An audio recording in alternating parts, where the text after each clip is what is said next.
eu sinto que eu não sobrou muito para falar aqui, depois do que a gente ouviu, porque são questões que se aplicam a todas as metrópoles brasileiras, né?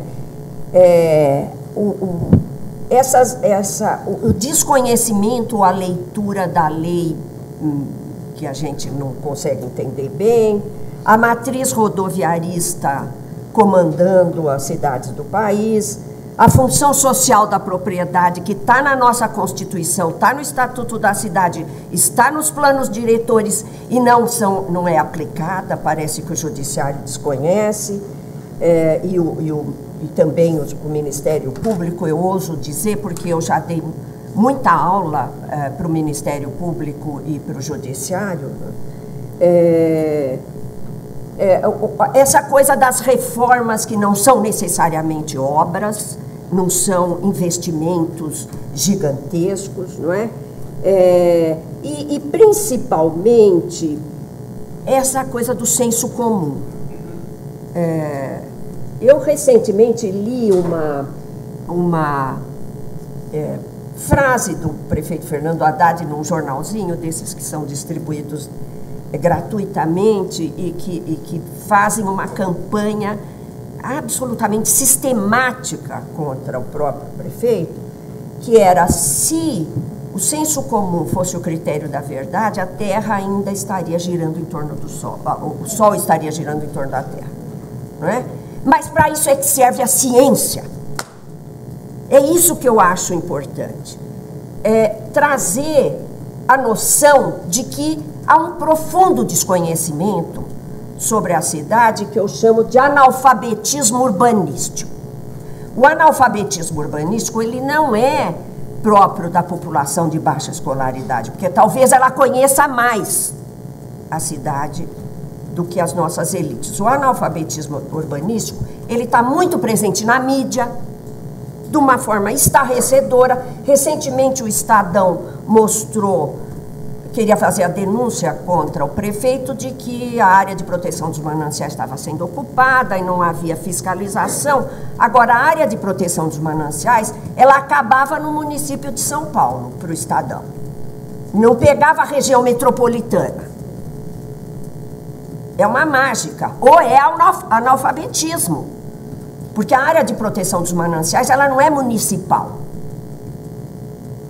Não é? Mas se o Estadão fosse reconhecer que não é municipal, ele teria que criticar outra autoridade. Então, essa coisa do senso comum que a mídia faz, eu diria que a própria universidade trabalha com um certo desconhecimento da realidade. Eu diria não, eu digo. Né? E, aliás, não sou só eu, são muitos estudiosos da... bom, eu tenho só 20 minutos, infelizmente. Vamos lá. Estudiosos... Bom, eu acho que a gente... Pelo menos eu gostaria de fazer, né, essa lembrança para entender por que nós chegamos aqui. Nós temos quase um terço da população brasileira nas metrópoles, não é? E nós temos mais de 80% das favelas nas metrópoles. Nós temos uma situação uma situação trágica, né, no processo de urbanização brasileiro, que agora as cidades que mais crescem não são as metrópoles, mas são as cidades de porte médio, que podem dizer eu serei você amanhã, né? Porque elas estão caminhando para esse mesmo modelo, infelizmente. Mas é preciso lembrar que nós precisamos entender como é que chegamos aqui, nós vamos entender através da história, né? Um país que muito recentemente aboliu a escravidão e mantém resquícios dessa escravidão, que, por incrível que pareça, a questão do emprego doméstico foi regulamentada finalmente na semana passada, finalmente. E o emprego doméstico, como mostra bem vários filmes, não é, gente? Vocês viram aí o Casagrande, viram Que Hora Ela Chegou, Que Hora Ela Chega, que são filmes que mostram, a diretora do filme A Que Horas Ela Chega, disse que na Alemanha o pessoal perguntou se era ficção essa história. Essa história de leva meu copo, sabe? Ou criança no sofá, me traz um copo d'água, Maria, não é? Que são coisas que realmente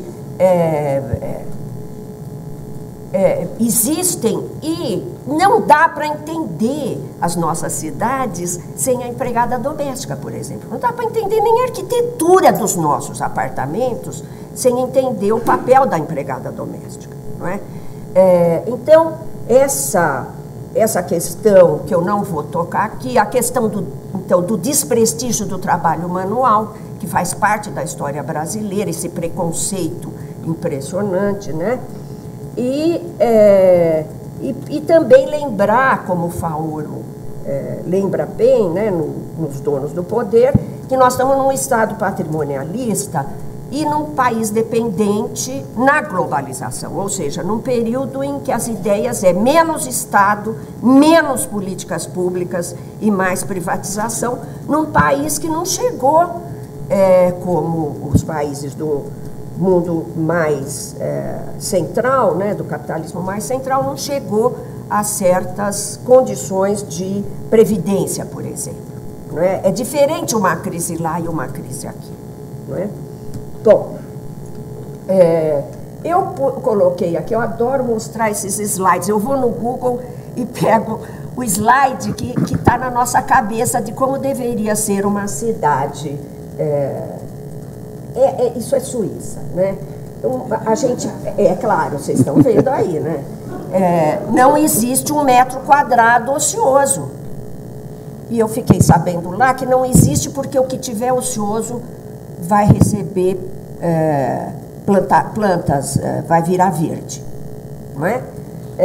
Então, claro, você tem isso, a gente fica cobrando como o Brasil devia ser assim, né? Muitos nós urbanistas também pensamos assim, com essa cabeça. Aquilo que aqui a Holanda, né? Aquilo que o Robert Schwartz chama de as ideias fora do lugar. Muito do que existe, por exemplo, uma legislação às vezes muito burocrática, muito detalhista, aparentemente seria porque nós estamos buscando essa situação, né? Outra questão que é importante, isso aí é o Rio de Janeiro, favelas e loteamentos clandestinos. Se vocês prestarem atenção, cadê o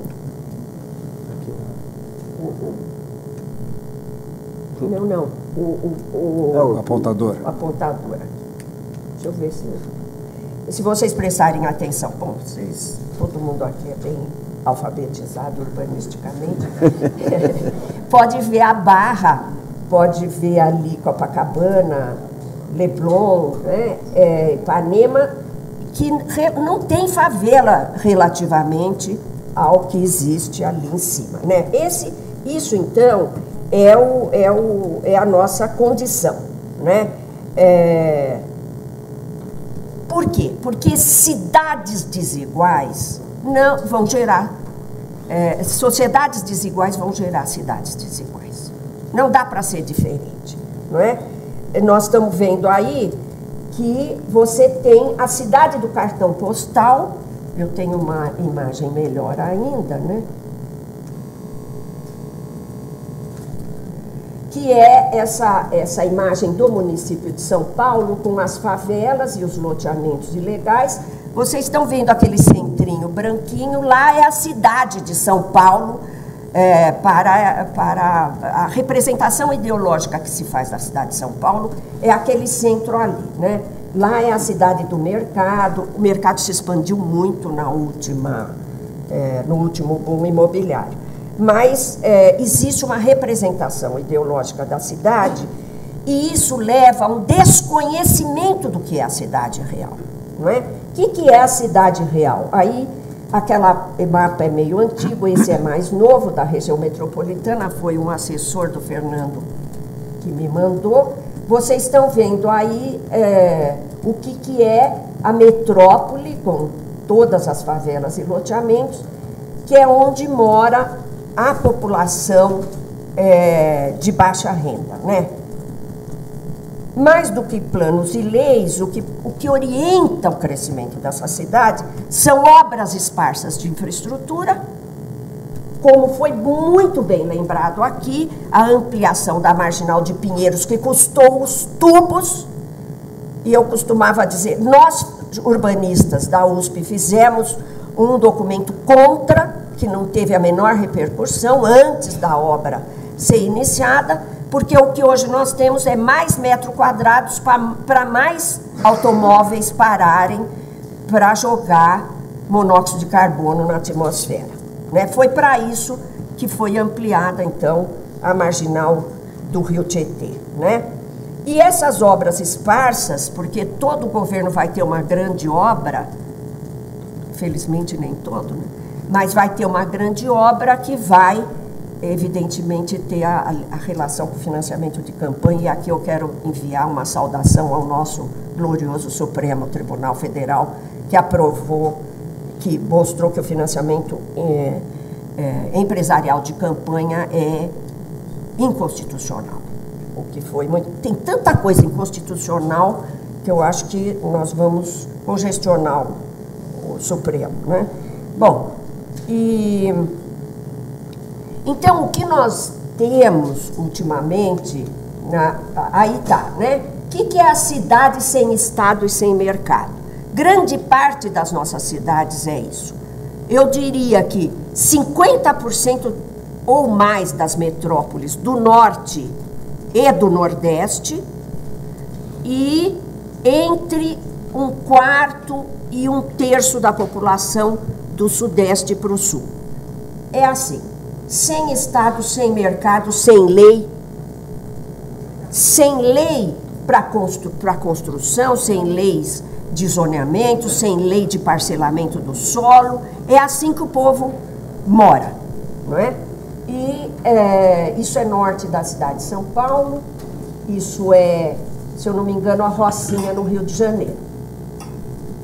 Insalubridade muito alta, né, com incidência em doença pulmonar.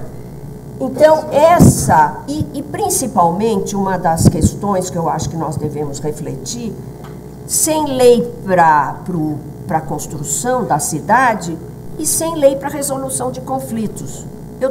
Eu sei casos demais da minha experiência na urbanização de favelas e nas periferias, de casos que se resolve lá mesmo, né? Alguma agressão entre vizinhos, e neste vazio de Estado de Direito se institui uma outra lei. E eu não preciso falar mais, porque todo mundo já sabe do que eu estou dizendo, não é? Isso é Rio de Janeiro, isso é Rio de Janeiro. São densidades muito maiores do que edifícios de 30 andares no território. Isso e muito dessa população que não cabe no mercado e que não é atendida por políticas públicas, ela se instala em áreas de proteção ambiental. Por quê?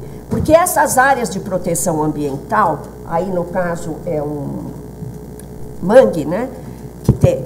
Mangue tem proteção por lei federal, estadual e municipal. A população aí se instala, eu costumo dizer, olha, porque ela não evapora depois da jornada de trabalho, não é? Então, nós temos aí essa condição, não tem lugar na cidade e tem, atualmente, o entorno da região metropolitana de São Paulo e de várias metrópoles brasileiras está sofrendo um desmatamento muito forte.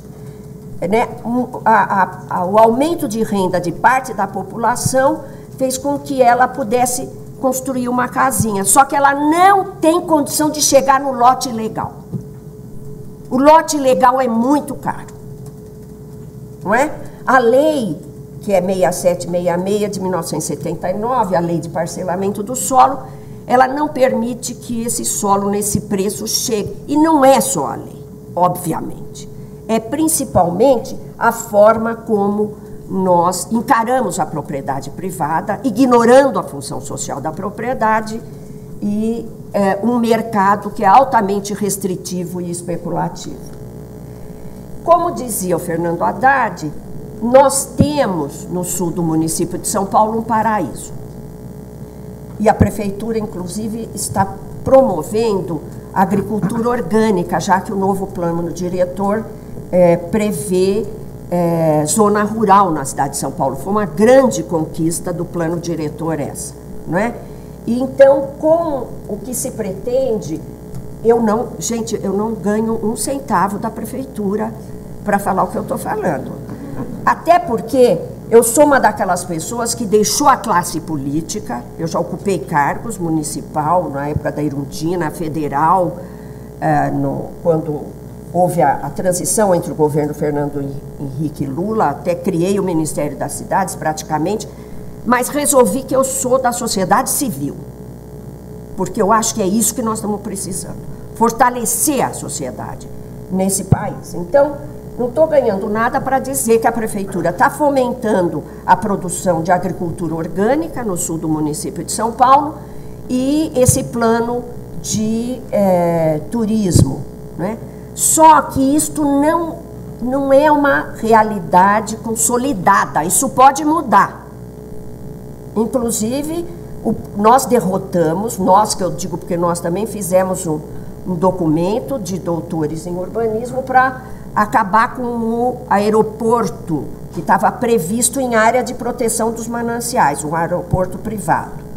E, infelizmente, o aeroporto acabamos inclusive com o lobby na Câmara Municipal, etc., mas ele não está totalmente descartado nem arquivado. Então, é bom todo mundo acompanhar o que acontece na cidade de São Paulo. Mas, como disse o Fernando Haddad, nós temos isso aí no sul do município de São Paulo. Cachoeiras, rios, nós temos animais, fauna, nós temos, na região metropolitana, eu posso dizer porque eu pertenço a uma associação que tem produção orgânica de ovos, e entrou uma jaguatirica no nosso galinheiro, que é em São Lourenço da Serra, e matou 40 galinhas. Isso é aqui, gente, a 1 hora de São Paulo, é na região metropolitana. Então, a região metropolitana ela é cercada de um verde que faz parte da... esqueci o nome técnico disso. Da biosfera, é patrimônio mundial da biosfera, se alguém aí puder me ajudar.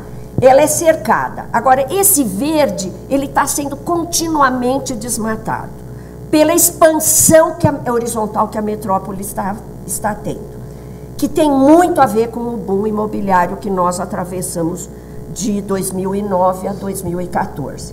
Então, e é interessante também ver que ninguém cobra a CETESB, a quem cabe o poder de polícia sobre o uso e ocupação do solo na região metropolitana.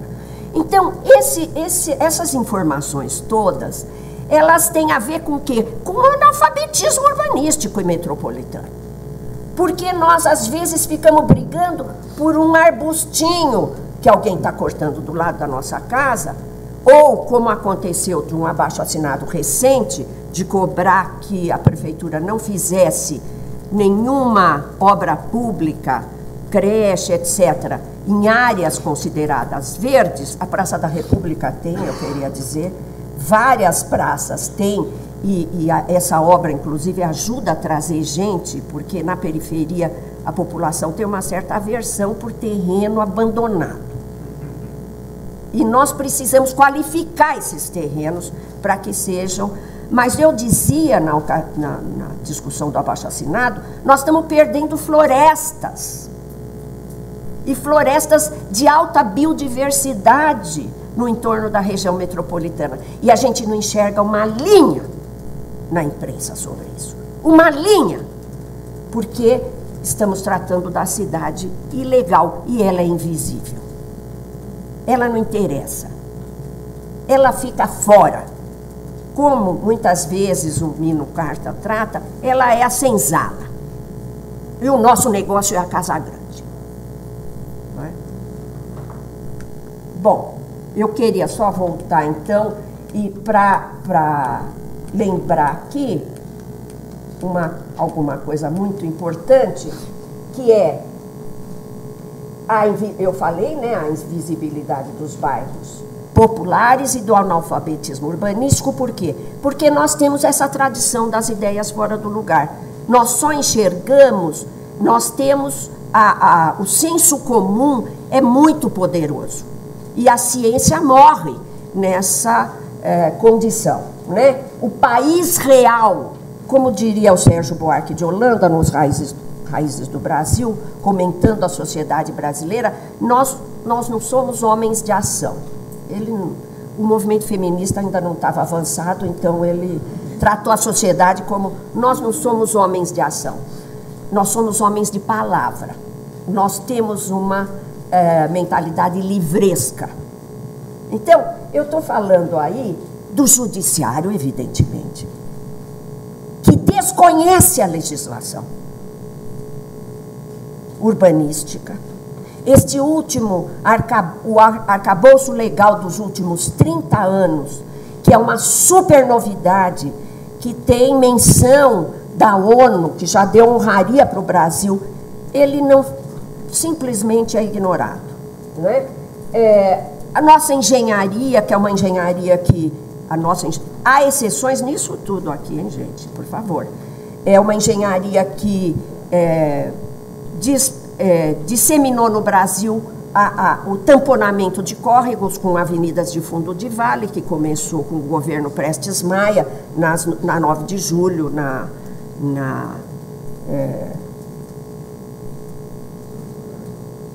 esqueci lá. 23 de maio. Gente, eu tô pensando aqui que o alemão está encostando. Vocês sabem quem é, né? O Alzheimer, né? Bom, e o que é muito importante, a própria arquitetura, a medicina, o urbanismo, né, bebem muito das ideias fora do lugar. E o que é importante chamar a atenção, que decorrente da falta de informação, da falta de enxergar o país real, é a alienação que nós temos em relação à realidade. É uma profunda alienação que nós temos, inclusive na formação universitária dessas profissões todas. Eu poderia citar todas, não é? Bom, mas o que como eu tenho pouco tempo, o que eu apontaria como urgente, não é? Do que nós deveríamos fazer para melhorar as condições das nossas metrópoles, não é? Sem dúvida, o saneamento ambiental é fundamental, e no saneamento ambiental nós poríamos a drenagem e a ampliação da superfície permeável à água de chuva, que é fundamental, a captação e a distribuição de água, eu não enxergo, viu, querida, de longe assim. O esgoto, não é? A coleta e os resíduos sólidos, mas, acima de tudo, eu acho que a mobilidade e o uso do solo são dois aspectos urgentes e fundamentais, não é? Eu acho que eu não vou mostrar mais slide, gente, estou achando que não dá tempo. O que nós temos, então, na mobilidade? Uma tragédia. Nós dobramos o número de veículos motorizados, quadruplicamos o número de motos entre 2003 e 2013. Não é? O que nos fez, os urbanistas, questionar um pouco essa visão neodesenvolvimentista que desconhece as cidades. Aliás, cada economista que a gente ganha para começar a enxergar as cidades, a gente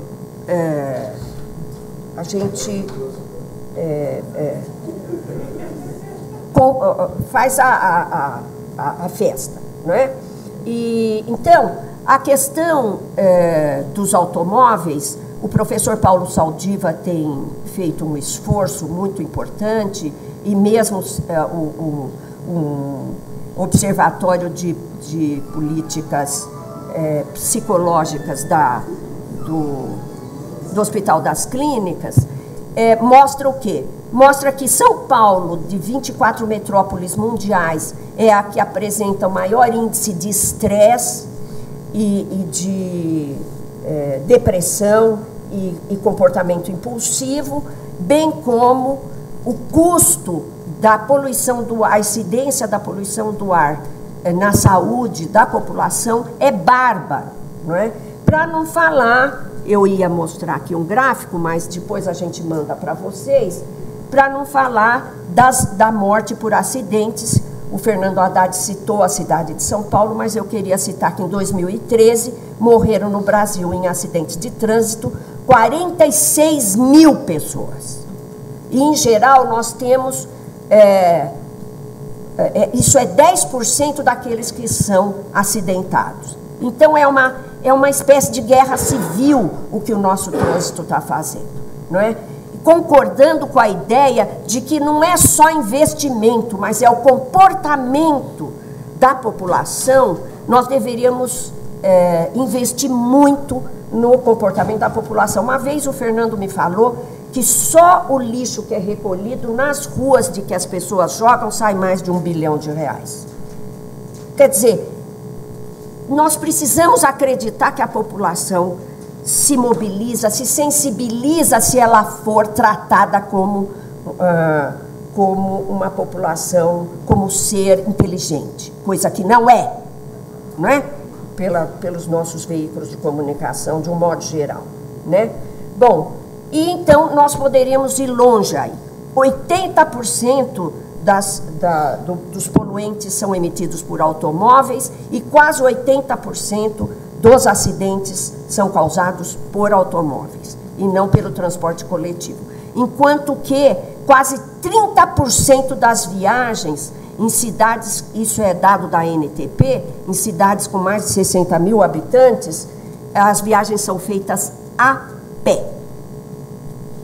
E muita gente se sacrifica demais, sendo que nos transportes coletivos a média na viagem ela está aumentando. A última medição que eu tinha de 2012 era 2 horas e 42 minutos na viagem. Então vocês imaginam, eu sempre gosto de dar exemplo, 37% das famílias da região metropolitana é de mulheres chefes de família, são de mulheres chefes de família, grande parte delas empregada doméstica, que trabalha na cidade de São Paulo, grande parte. 70% dos empregos da região metropolitana estão na cidade de São Paulo. Ou seja, a questão da mobilidade não é municipal. Ela é metropolitana. Por que que é importante insistir nisso? Porque nós temos que cobrar a quem de direito para resolver essas questões. Não é? Para que as mulheres não passem tanto tempo nos transportes, deixando os filhos, muitas vezes, sem atenção em casa. Não é? Vamos falar um pouquinho do uso do solo. Não é? Os pobres avançam sobre a área de proteção ambiental. A área de proteção dos mananciais tem quase 2 milhões de pessoas aqui em São Paulo. Quem é que liga para a água? Gente, a água tem tão pouca importância, né? É uma área que produz água. E ela tem 2 milhões de pessoas que não couberam na cidade. Então, os pobres avançam sobre a área de proteção ambiental. Essa área é o que sobra, por quê? Porque essa área não tem valor de mercado. Bom, e aí acontece com as dunas no Ceará, com os manguezais em todo o Brasil, né? Bom, agora, se o nosso judiciário não se sensibiliza com 2 milhões de pessoas morando ilegalmente em área de proteção dos mananciais, se 300 pessoas ocupam um edifício que estava há 10 anos vazio no centro de São Paulo, aí se aplica a reintegração de posse. jamais nós poderíamos dizer que aquele edifício estava cumprindo a função social da propriedade, prevista na Constituição Nacional, prevista no Estatuto da Cidade, prevista no plano diretor. Em todos os planos diretores de cidade com mais de 20 mil habitantes, a função social da propriedade está prevista. Mas nós não conseguimos aplicar a lei. Nós não conseguimos aplicar a lei. Vamos passar rápido aqui para o final. Já estou acabando, então. Olha, eu ia mostrar uns mapas aí, mas... Isso é a área de proteção dos mananciais em área não ocupada. Isso aqui é uma área ocupada.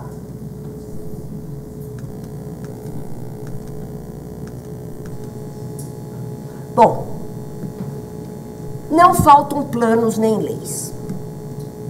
A legislação brasileira é premiada no mundo inteiro. A experiência brasileira é premiada no mundo inteiro. Não é? Não faltam instituições também.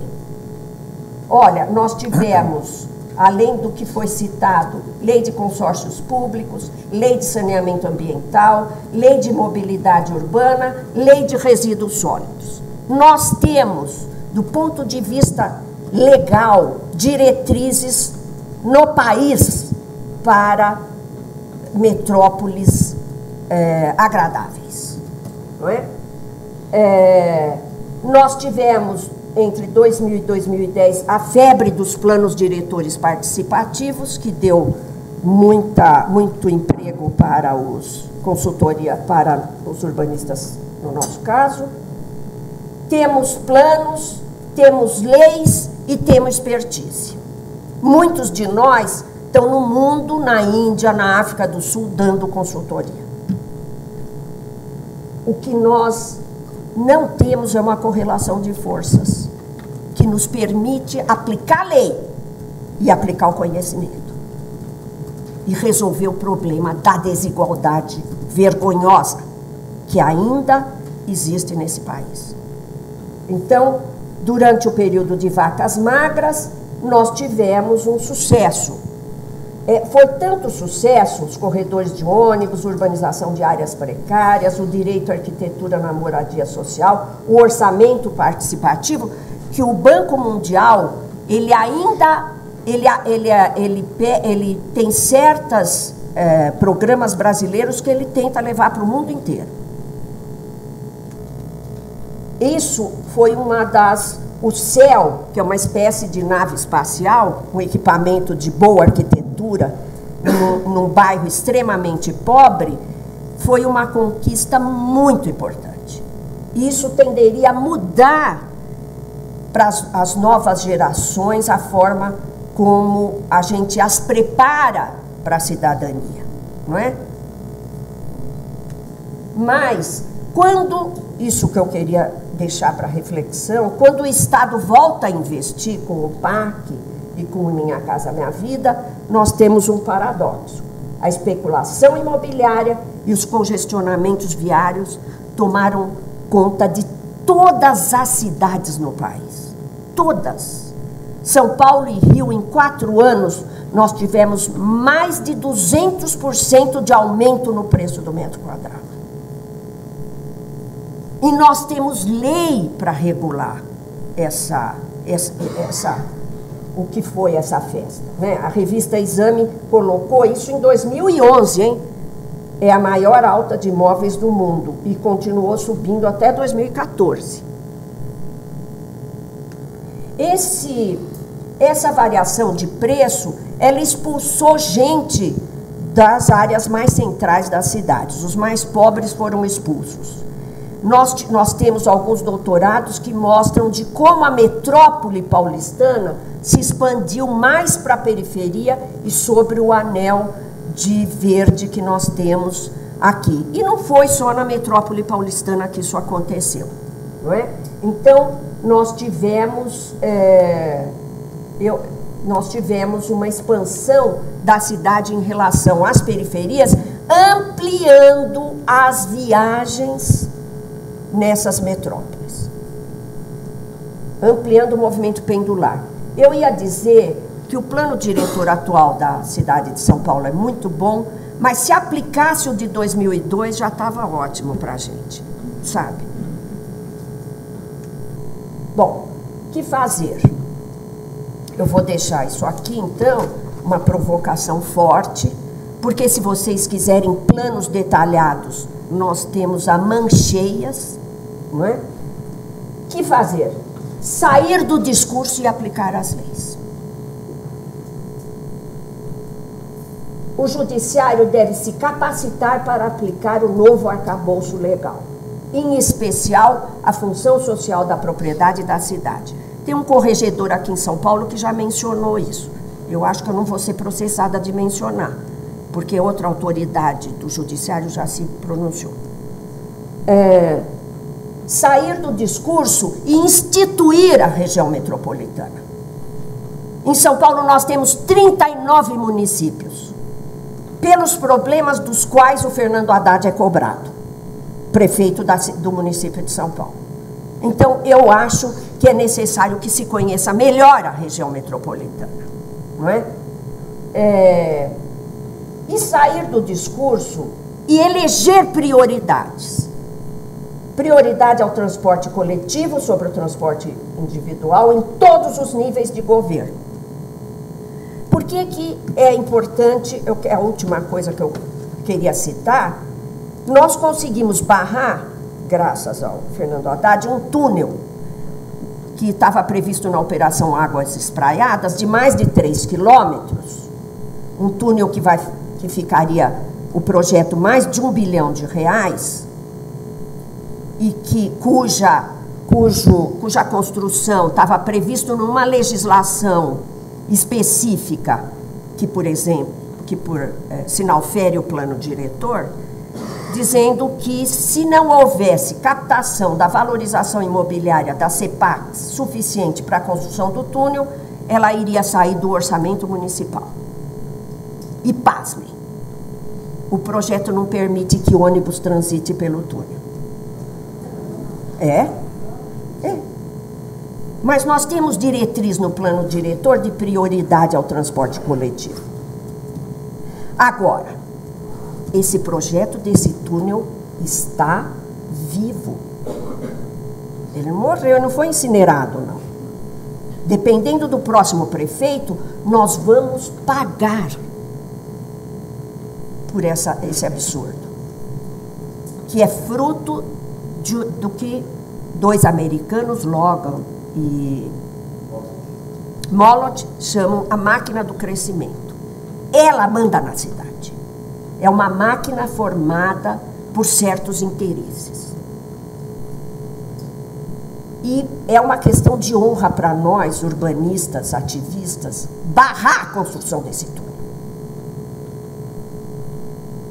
Porque, gente, nós temos outras prioridades.